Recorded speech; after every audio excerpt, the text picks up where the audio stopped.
everyone. So we are solving previous year questions of the chapter Human Reproduction and the topic Menstrual Cycle. In today's session, we are going to solve a short answer type question of 3 marks which was asked in the CBSE board in All India examination in 2015. So the question is, explain the events in a normal woman during her menstrual cycle on the following days. A. Pituitary hormone levels from 8 to 12 days. B. Uterine events from 13 to 15 days. And C. Ovarian events from 16 to 23 days. तो बेटा इस question में हमें women's में menstrual cycle के different phases के बारे में बताना है डिफरेंट डेज में. So let's check the answer.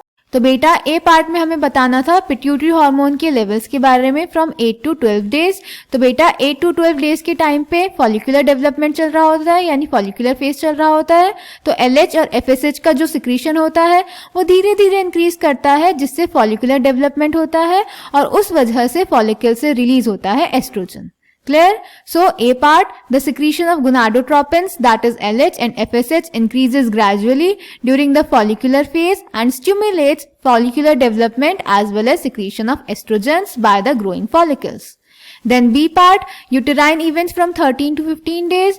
इसमें uterine events के बारे में बताना था 13 to 15 days. तो बेटा यूट्रस में एंडोमेट्रियम मेंटेन रहती है. So B part, endometrium is maintained. Then C part में हमें ovarian events के बारे में बताना था from 16 to 23 days. तो बेटा इसमें जो हमारा पहले ग्राफिन फॉलिकल रप्चर हो गया होता है, उसका जो रिमेनिंग पार्ट होता है वो कॉर्पस ल्यूटियम में ट्रांसफॉर्म हो जाता है और रिलीज करता है प्रोजेस्टेरॉन, जो एंडोमेट्रियम को मेंटेन करने में हेल्प करता है.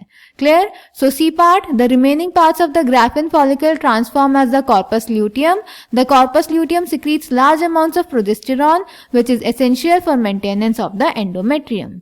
So I hope this question is clear to you. Thank you.